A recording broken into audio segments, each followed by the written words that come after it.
Hey, what's going on? You know who it is. You know what it is. All right, you guys, I want you to hear something, and then I'm going to come back with my closing statements, and then I want to hear what you guys have to say about this particular situation that happened. Happened a while ago, happened in 1996. But just check this out. And shout out to this guy for posting this. But I want you to hear this. This is just real talk. I talked about this before, but take a listen to this, and then once again, we'll discuss it later when I get ready to close out this video. So check this out.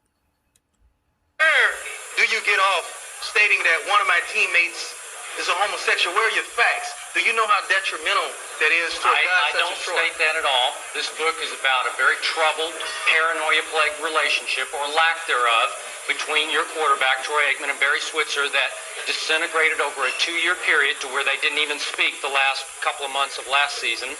And one side, the Switzer side, as I call them, the Switzer camp, you know John Blake, a buddy of yours, obviously very well, Danny Bradley, Dean Blevins, who supported Switzer within the organization, believed that Troy wanted them gone. And I believe that Troy wanted them gone. He's not a Switzer fan. I talked at length to Troy. About all that. Now, I'm wait a talking second. about the homosexual part. When it got so dark, as you recall, in early December, the final grenade lobbed from camp to camp was that, you know, the old rumor, it's 5 years old here in Dallas-Fort Worth. I'm sure a lot of people had heard it before, that Troy is gay. Now, I've talked to Troy about it. I have never heard that. This is a man. I'm not gay, but Troy is a good-looking guy. He is a good-looking guy. I agree. And I'm Now, I sure talked to there's Troy. anything wrong I'm with sure that. he can get I any talked to woman he Troy. wants. He says he is absolutely not gay. Do you know what Yes, an I know accusation exactly like what it that is. will do to a guy like Troy Aikman, whose endorsement Now, time potential out. is unbelievable? Time out. Troy says that time he's out. gotten a lot of mail about this over the last 4 or Well, 5 I'm years. sure. And he took the opportunity in this book to just completely shoot a hole in it. We're talking about 5 pages out of 300. And when you get to it, you'll just shake your head. And it'll be a pretty ho-hum part of this feud that's going on between them. You will put no credibility in it, no credence. Skip.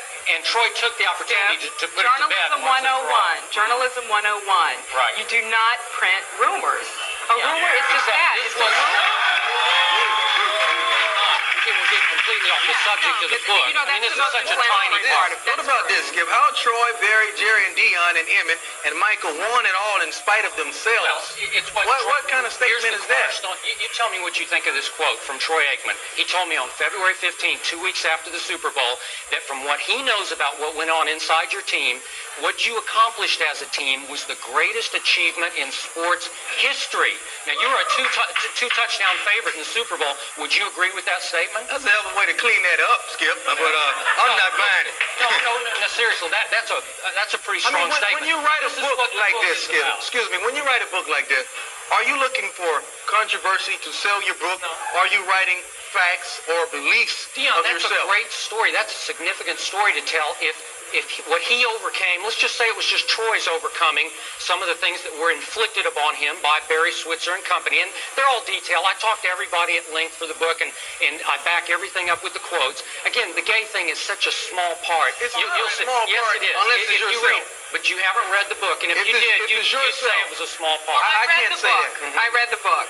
Okay, and I found a lot of it just to be regurgitated old cowboy stories. We've heard them all. No, It I think wasn't- you haven't heard any of these stories. Yeah, I think we It's have. all We've fresh. heard about Kevin Williams. We've heard about all of these things. We've heard about the Troy Barry friction. We've But heard nobody a lot of these reported the stories. backdrop of the story. It's a character study between is a two character- very strong men who sometimes under the incredible pressure that we inflict here as a group on the coach and quarterback of the Dallas Cowboys, occasionally they became these sort of irrational, paranoia-plagued combatants during the year. And again, I interviewed both of them at length, and it's backed up with the quotes in the book. And if you read it, you won't think it's so bad. You'll think it's just two human beings under the incredible, as you've experienced, heat of That's not battle. what I came away I don't know with. about that. That's not Skip, what I I'll came tell you away what. with. Yeah. When you go over there to the Cowboys now, when you visit, do you feel friction because of your book? Because I know it's a lot of my teammates really don't like you at this time. But I can't, that's my job. I mean, that's what I do for a living. And I told a very significant story that I think 20 years from now, people will look back on it and it'll be on somebody's bookshelf. And it was again, if this was the greatest achievement ever, I make Troy Aikman out to be a hero in this book. Hey, Yeah, it's very here's the interesting deal. reading. Here's the deal. I wrote a book in 92, 93 on Jimmy versus Jerry Jones, Jimmy Johnson, and everybody said, "Where are you exaggerated all that?" And then 5 months later, what happened? Jerry fired Jimmy, and everybody said, "That's impossible. That could not have happened." And it was all in my book. That's what I do for a living. I'm a reporter, and I'll stand on 25 years of reputation. And I don't think we've heard the end of this yet. We haven't, because you know what I found definitely about haven't heard this the end of book this. after reading this book? There seems to be a lot of personal stuff in this book. Yeah. There are a lot of different things between you and Troy and you and Barry. You almost pitted everyone else against everyone else, unbeknownst to them. Well, now And you it tell me, seems did they personal. speak the last 2 months of the season? Yes, they did. No, they did not. Absolutely. I'm there. Well, so am I. I'm at practice. I'm on the field. How can you tell me they didn't speak the last 2 I weeks? know. The last 2 I months of the quote season? Troy in the book is saying that they didn't speak. It was from, I'll tell you what, it was the December, Monday after the second Washington loss, to whatever that was, the 5th of December. From that point until about at least a month after the Super Bowl, I promise you they didn't speak a word. All right. I don't know We about gotta- that. That isn't we gotta wrap true. this up. That isn't true. Why? But, We don't have I to know. know. I wish we had more time for Skip. Without this. To be Because I continued. would never agree with you with this, but I want to just thank you for having the guts to come on here and knowing what the substance is going to be about. Okay, well, that was some kind of interview with Pam Oliver. I didn't even know Pam Oliver was around back then, and Deion Sanders from 1996. And basically, Skip Bayless wrote some kind of book, and and this is the book where basically he insinuated that Troy Aikman lived the alternative lifestyle. And to this day, Troy Aikman doesn't like Skip Bayless, but this is the type of dude that Skip Bayless is. And my thing is with Skip Bayless, why were you worried about Troy Aikman and what he's into? Here's the thing. What did this have to do with his issues with Barry Switzer? Now, the funny thing is about Skip Bayless worrying about who Troy Aikman is sleeping with. There's been long rumors about him and what he's really into, and that he's in a bearded marriage. So I find that ironic that Skip Bayless called another man. Oh man, I find that just hilarious what he insinuated about Troy Aikman. And like I said, I'm not the biggest Troy Aikman fan, but that was messed up what he did to him. Now you got to understand, like Deion Sanders said, back then, 1996, if Troy Aikman would have came out as part of the alphabet community or lived the alternative lifestyle, I guarantee you he would have been out of the league within a couple of years. But now you have everybody playing the politically correct game. He would be able to last a little bit, but then to a certain degree, people are still uncomfortable with that in sports. But back then, that would have been a career ender. That was hilarious. Just listening to Skip do what he does best. Instigate.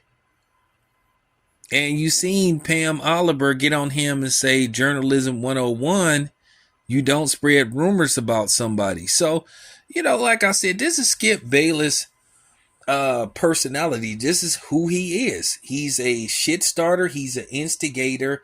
He's and he's an idiot and a moron. And then he plays off of people, just like he's using these dudes now. He already know that he can't function and that he can't be relevant unless he finds some token black people to come on this show to where he can have these bogus debates with him. And Skip Bayless is not a good debater. He makes up stuff. And then the thing is with him, he's very disrespectful. You would think this dude actually plays sports the way he talks, but he hasn't. So, this doesn't surprise me. Keep in mind what he said about Kareem Abdul-Jabbar. I know what type of dude Skip Bayless is. No matter how hard he tries, we know what Skip Bayless is. And him having Lil Wayne on the show and saying Lil Wayne is his buddy doesn't mean jack shit to me. I know what Skip Bayless is. The dude's a white supremacist, and he doesn't have me fooled. Like I said, over the years, I've seen his antics, and I'm going to tell you something. I remember Skip Bayless when he worked for the San Jose Mercury News, when he used to do radio on the Ticket 1050 in San Francisco. Skip Bayless used to make very questionable comments. Now, of course, when you get on TV, you got to change who you are a little bit, because you don't want people to pick up your scent that you are what people, suspected that you were. So like I said, Skip Bayless has a long resume of saying and doing questionable stuff, and primarily pertaining to black athletes. But I wanted you guys to hear this, so let me know what you guys think. Skip Bayless is who he is to me. I'm out.